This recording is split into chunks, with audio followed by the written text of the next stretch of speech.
epithelium, there is the submucosa. The mucosa, then you have the submucosa, and then present in the core of the tongue or forming the substance of the tongue are the, what type of muscle fibers?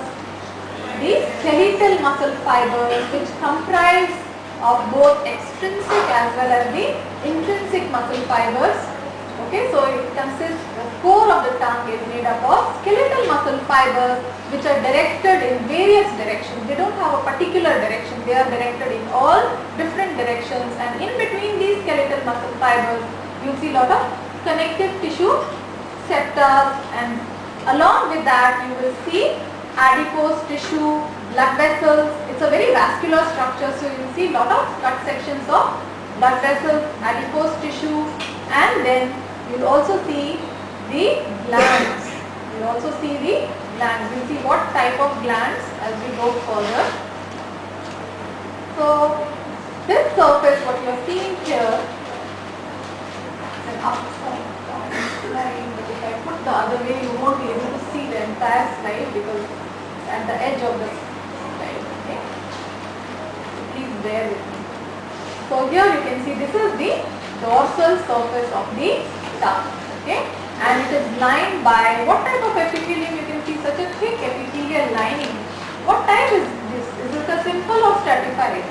Stratified. So what type of epithelium? Stratified, squamous, non-keratinized variety of epithelial lining. Stratified, squamous, non-keratinized variety of epithelial lining.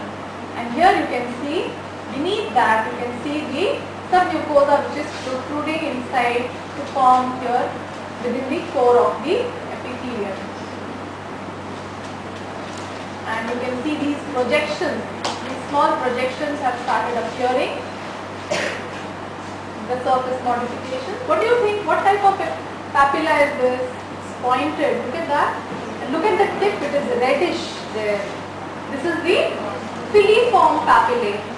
Okay, the filiform papillae are pointed, conical, having a pointed apex, and these are lined by stratified squamous, keratinized variety of epithelium. The reddish portion, what you are seeing right at the tip of this filiform papillae, is lined by keratin.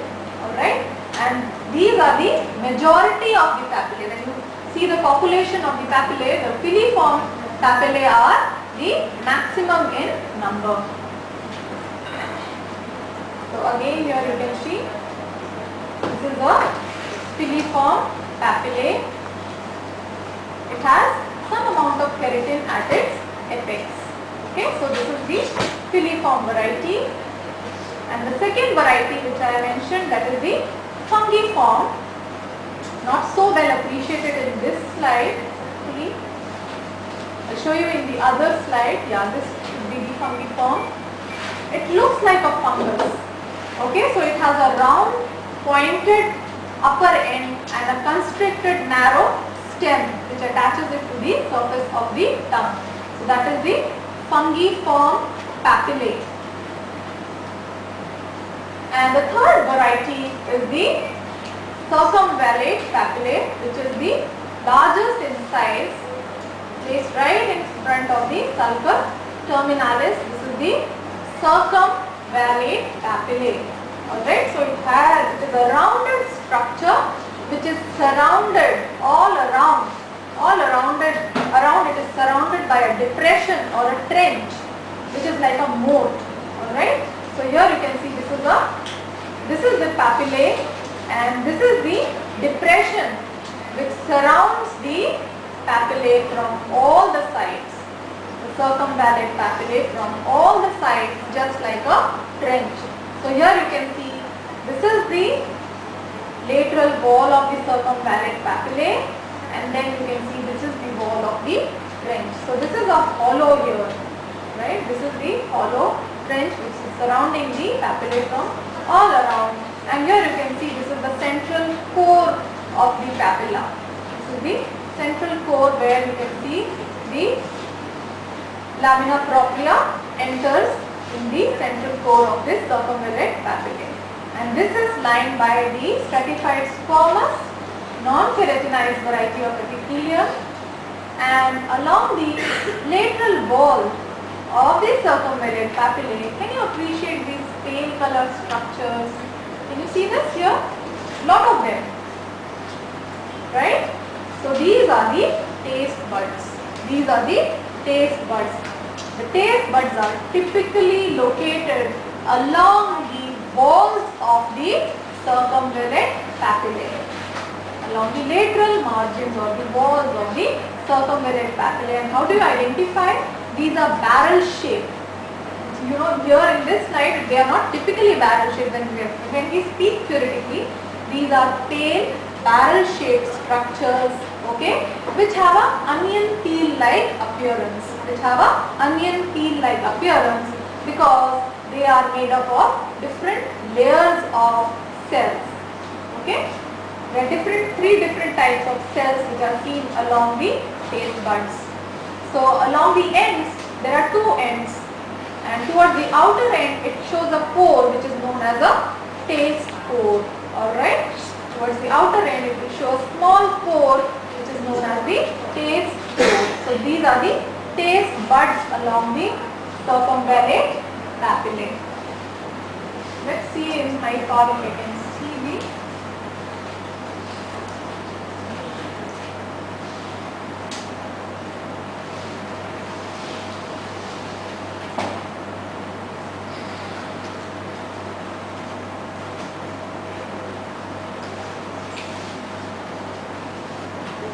see the typical appearance here, and these are the cells here of the taste bud, and you can see.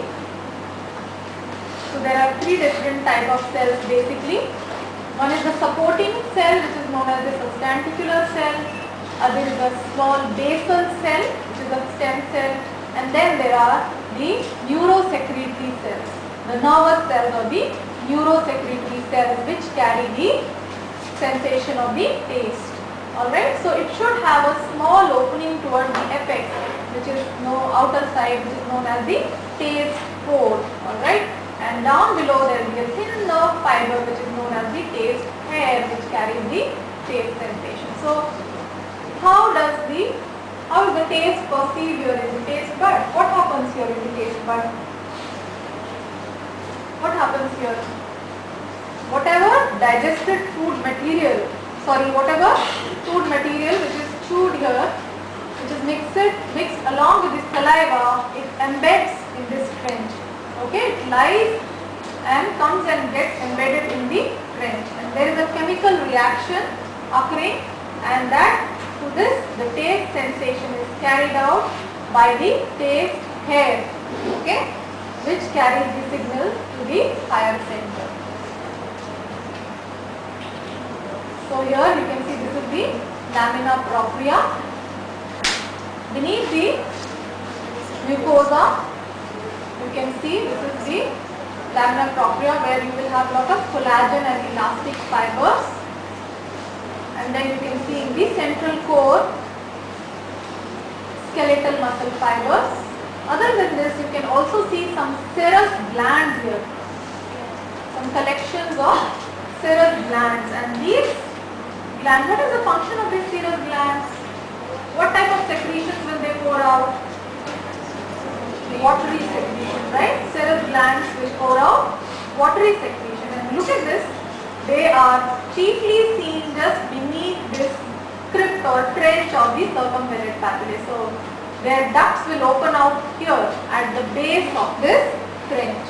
The ducts of these serous glands will open out here at the base of this trench. And what is the name of these glands? These glands are named as von Ebner's glands. Von Ebner's glands. The group of these serous glands are known as von Ebner's glands. And here you can see the duct of these glands, which will pour these watery secretions so that whatever food material is lodged here can be washed out from the trench.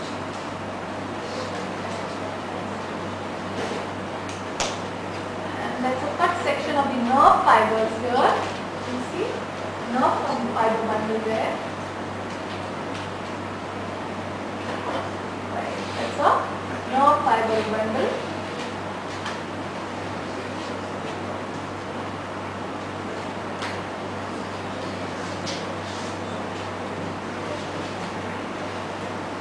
are the skeletal muscle fibers which comprise the core of the tongue, and in between these skeletal muscle fibers you see connective tissue, a lot of adipose tissue. Here you can see lot of fat cells. See, these are the adipose tissue which is seen in between the skeletal muscle fibers.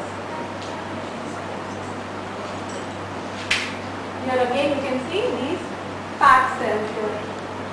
The cytoplasm appears clear and foamy because of the fat which doesn't take up the stain.